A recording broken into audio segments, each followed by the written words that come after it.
Le contaba que esta mañana estoy transmitiendo y va a estar transmitiendo buena parte de la barra de programas de imagen. Al ratito viene Pascal desde Exintex. En esta edición, la verdad es que siempre es un gran evento. Hemos tenido la oportunidad de estar en otros momentos y me acompaña para hablar de ello Manuel Torre, vicepresidente de Citex, que, bueno, todo ello lo organiza, por cierto, la Asociación Nacional de Empresarios Textiles, y Gustavo Lezama, presidente de Citex.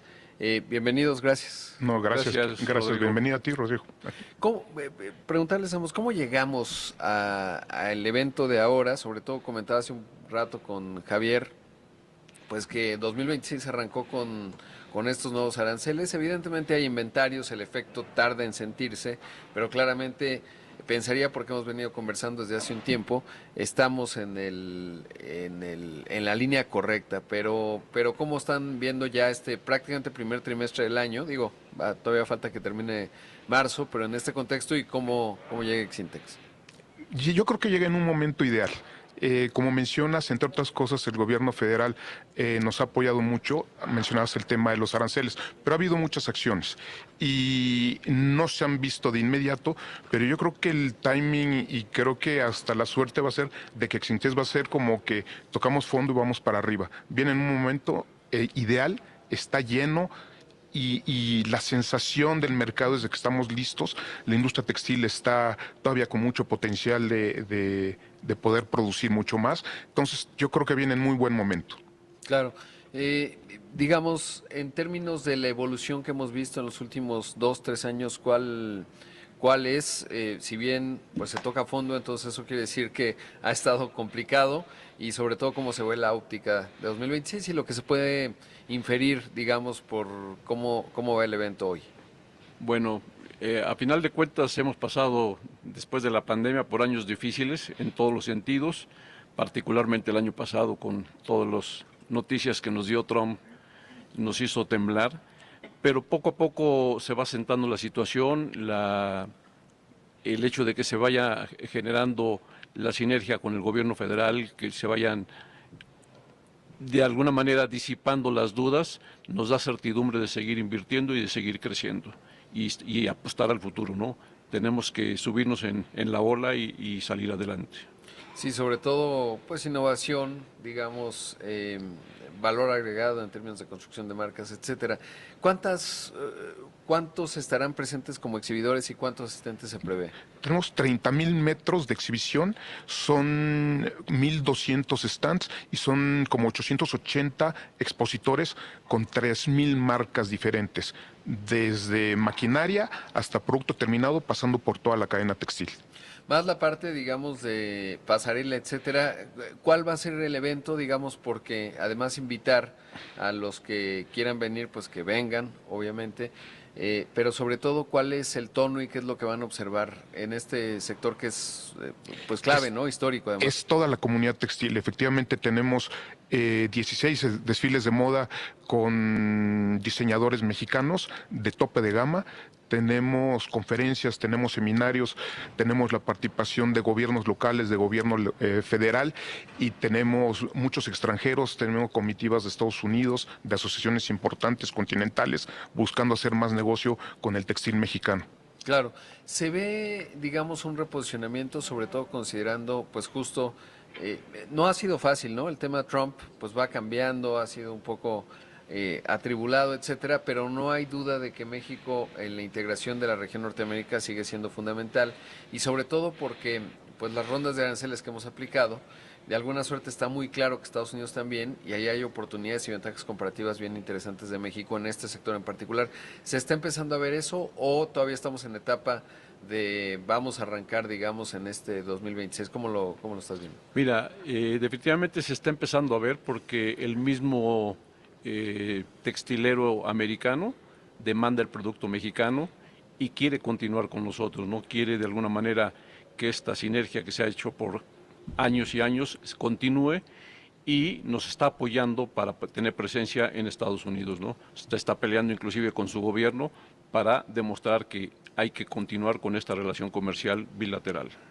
Cuando hablamos del sector textil, ¿cómo entenderlo? Pues hace rato también platicar con Javier, no solo, pues lo que todos pensamos es ropa, ¿no? Toallas, en fin, muchas cosas que tienen que ver con el textil, pero es una cadena profunda, muy vinculada, por ejemplo, al sector automotriz y otras cosas. ¿Cuál es la extensión, digamos, del sector?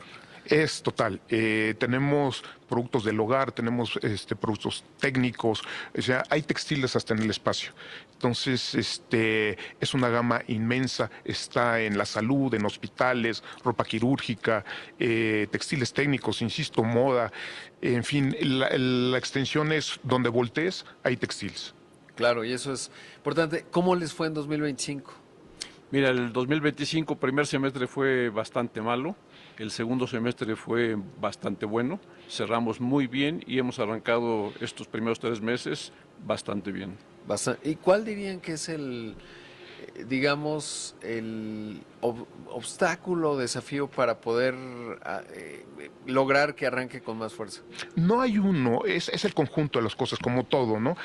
Obviamente se necesita certidumbre, mencionabas a Trump, la verdad es que nuestra relación con Estados Unidos y el intercambio comercial en general, pero concretamente en el textil, sabes que es muy amplio. Necesitamos el tipo de cambio, evidentemente también nos afecta para ser más competitivos, pero son muchos factores que si los vamos uniendo y armamos este Lego de situaciones, son los que han venido impulsando, pero todavía queda mucho trabajo por hacer.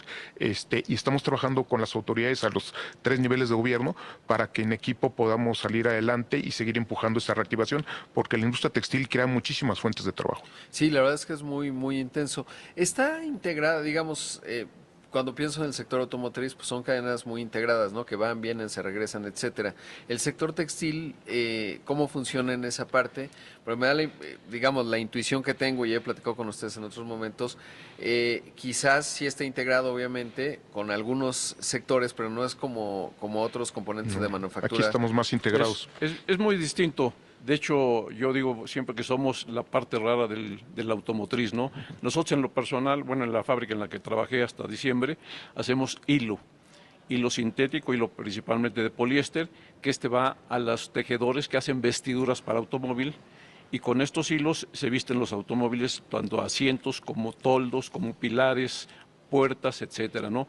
Entonces, somos un componente automotriz, sin ser ni tier 2 ni tier 3 venimos siendo un tier 4 o 5, ¿no? Pero estamos ahí metidos, somos importantes, tenemos que cumplir con toda la reglamentación, con todas las normas de seguridad, con todos los estándares de calidad, y esto nos ha permitido, en nuestro caso, o en el caso de esta empresa, el podernos mantener y crecer. Hoy en día, cerca del 70% lo exportamos a Estados Unidos. Pues la verdad es que es muy interesante y sobre todo lo mencionabas incluso en el espacio, ¿no? Que justo estaba pensando en los trajes de los astronautas y son de textil, ¿no? Sí, claro. Obviamente ultra sofisticado.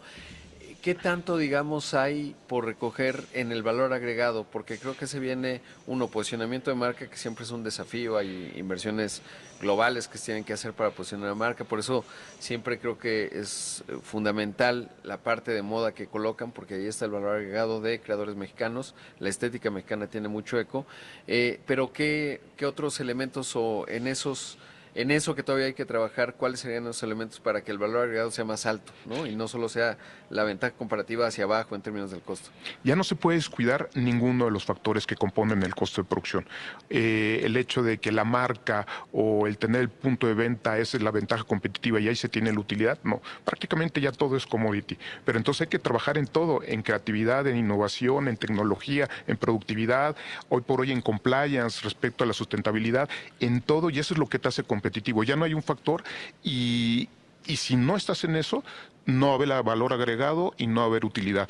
Ahorita ya es una integración de todos los factores que integran el costo. Sin duda eso es clave. Vamos a hacer un corte, regresamos. Esto es Imagen Empresarial. Estoy con Manuel Torre, vicepresidente de CITEX, y Gustavo Lezama, presidente de CITEX.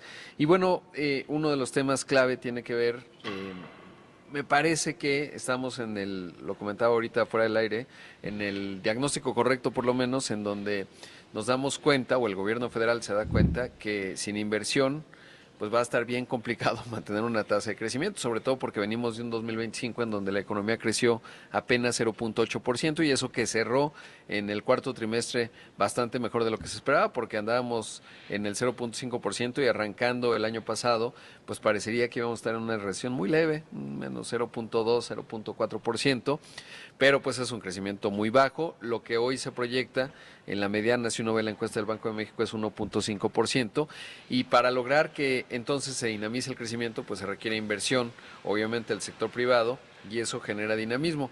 Pero claro, siempre hay, digamos, pues elementos que se tienen que modificar en términos de ello. Ayer se publican los datos del empleo formal, pero relevante porque lo que entra ahora, y pues ya quedó aprobado, es la reforma de la jornada laboral, que es un tema fundamental, sobre todo porque yo siempre digo, y esa es mi opinión muy particular, digo, está buenísima la reforma si uno es sueco, ¿no? Porque los niveles de informalidad en Suecia pues son bastante bajos, o si uno es alemán, pero en un país que tiene 55% de informalidad laboral se vuelve bastante complicado, sobre todo, y lo hemos platicado en otros momentos, porque el tema del contrabando, de la economía no formal, etcétera, pues es una competencia que tiene otra estructura de costos y que se hace bien difícil, y luego vas encareciendo la formalidad sin tomar medidas al respecto del otro lado, pues es complicado. Pero ya me eché este largo discurso para preguntarles cómo lo ven. Mira, creo que es importante señalar que para la gente la reducción de jornada es un derecho que ya se merecían. Pero el problema no es la reducción en sí, es el cómo se va a reducir, el cómo te están orillando a acatar esta reducción, que aunque es gradual, a final de cuentas representa costos y esos costos van a orillar más a la informalidad, ¿no? Hoy en día la gente trabaja 48 horas y el día de mañana la hora 41 ya va a ser doble y de ahí en adelante. Y las empresas que tienen que trabajar 24/7 van a explotar, o sea, no Sí, van sí. a ser viables porque el costo va a ser infinitamente superior a lo que tienen hoy en día. Entonces, lo que se tiene que tener es flexibilidad. ¿Qué es la flexibilidad? Si son 40 horas, si tú multiplicas 52 semanas por 40 horas, te da 2080 horas, quítale las 56 horas de días de festivos, las 96 de vacaciones, te quedan 1800, 1900 horas, y esas horas repártelas de común acuerdo empresa y trabajadores para que puedan trabajar de una manera que sea productiva sin que impacte en tiempo extra. De esta manera nosotros hemos implementado ya de muchos años en diferentes empresas jornadas de trabajo distintas a las normales, donde la gente trabaja 4 días y descansa 4 días. Y esto les da al año 300 horas menos de trabajo de las actuales. Les da 170 días de trabajo al año y el resto de descanso. Les permite ir a las escuelas de sus hijos, llevarlos al médico, atender a los papás, tener otra actividad, etcétera, etcétera. Entonces creo que en la creatividad que puedan tener las empresas y en la flexibilidad de negociar con los sindicatos, se pueden hacer mil modalidades, 5x2, 3x4, 4x4, 3x3, etcétera, y la gente tendrá más tiempo para sí mismo. En algunos casos podrán tener hasta 10, 12, 13 semanas al año libres pagadas, que eso es lo importante, que la gente esté en su casa con dinero, que pueda salir, que pueda gastar. Pero si nos obligan a que tienen que ser 5x8, la rigidez no va a permitir absolutamente nada, porque la gente seguirá dependiendo de su trabajo toda la semana, 2 días no les alcanzarán para nada y el dinero va a ser el que es y nada más, ¿no? Entonces hay que permitir sí las 40 horas, pero con una flexibilidad en donde tampoco haya abusos y en donde también haya un criterio de qué empresas pueden o no pueden trabajar. Yo te pongo un ejemplo. Hay que contratar un 25% más de gentes para poder cubrir 48 horas a la semana. Hospitales y hoteles que trabajan 24/7, si tuvieran ese 25% de gente más, tendrían 4 grupos trabajando 12 horas diarias y descansando otros 2 por 4 días cada uno. Y de esta manera cubres todo el año sin excederte de las horas anuales y le permites a la gente tener un cierto nivel de vida, ¿no? En lugares donde a veces trabajan hasta 48 horas seguidas. Claro, es bien importante lo que mencionas sobre toda esta flexibilidad. ¿Y qué tanto la parte informal forma parte del sector textil? Es decir, porque eso es importante, ¿no? Desde el punto de vista de unidades económicas, que pues tiene una estructura de costos con la que se vuelve difícil competir. Ese es parte del reto. Se estima que más del 60% de la economía en el textil es informal y parte del reto, y por lo que también las autoridades a todos los niveles nos están poniendo mucha atención, porque el reto es crear más fuentes de trabajo formales, empezar a trasladar esa informalidad a la formalidad. Y bueno, entre otras cosas, ese es un ejemplo, el costo de la mano de obra, pero también las exigencias de la formalidad tienen un costo, y nosotros como industria textil agremiada y formal estamos tratando de ser atractivos y atraer a este sector para apoyarlos, para sumar, porque ese es el único futuro viable para el país y para la industria, porque hablábamos en el corte anterior, los temas de compliance, los temas de cumplimiento con los factores ecológicos, de responsabilidad social, cada vez son más exigentes para poder vender en el extranjero, pero también en México. Entonces, es el reto, no es sencillo, pero tenemos que buscarlo, no nos podemos rendir, y es por un mejor futuro del país y de la industria textil, ¿no? Claro. Ahora, en términos, porque una de de los fenómenos que observo es que pues esto va a generar en las firmas muy grandes pues una presión para la automatización. Es decir, si me estás encareciendo tanto la estructura laboral, pues yo necesito productividad. Bueno, yo, digamos, la unidad económica hipotética de la que estoy hablando, y qué tanto en este sector la tecnología juega un papel, y sobre todo qué tanto se está hiperautomatizando como está ocurriendo en otros sectores, por ejemplo el automotriz. Pues si tú encareces demasiado, pues lo que haces es que ¿dónde puedo automatizar más? Porque se amortiza en el tiempo y a lo mejor de momento puede ser muy caro. ¿En el sector textil es igual o es muy intensivo en capital humano? ¿Cómo está? Mira, yo creo que es similar, probablemente no tan fuerte como el automotriz, pero es una situación que se dará sí o sí si la presión en costos sigue creciendo. Entonces, si no se permite esa flexibilidad, tarde o temprano las empresas que puedan, que sobrevivan, van a migrar a esta situación. Y eso va a generar menos empleo, ¿no? Va a generar desempleo, y eso es lo que nadie quiere. Lo que necesitamos es seguir manteniendo niveles de empleo competitivos, bien pagados, etcétera, y no reducirlo. Entonces hay que cuidar, ahora que se ponga ya en la ley, se pongan todos los parámetros de cómo se puede aplicar esto, que esa flexibilidad permita a las partes negociar de la mejor manera, sin abusar, sin explotar a la gente, ¿no? Claro. El desglose de los costos en la industria textil va migrando.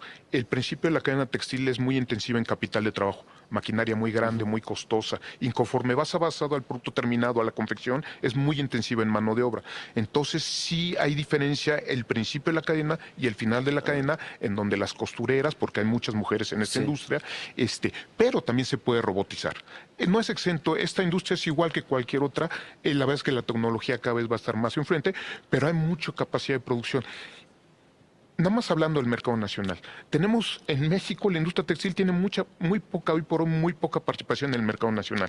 Entonces, si nos dieran 10, 15% del mercado nacional, podemos crear mucha mano de obra. Claro, justo eso te quiero preguntar porque lo hemos hablado en otros momentos. ¿Cuál es la participación hoy del Es sector bien textil? triste, y yo creo que no tenemos ni el 20% del mercado nacional consumiendo mercado formal e informal, es decir, tiendas departamentales, autoservicios.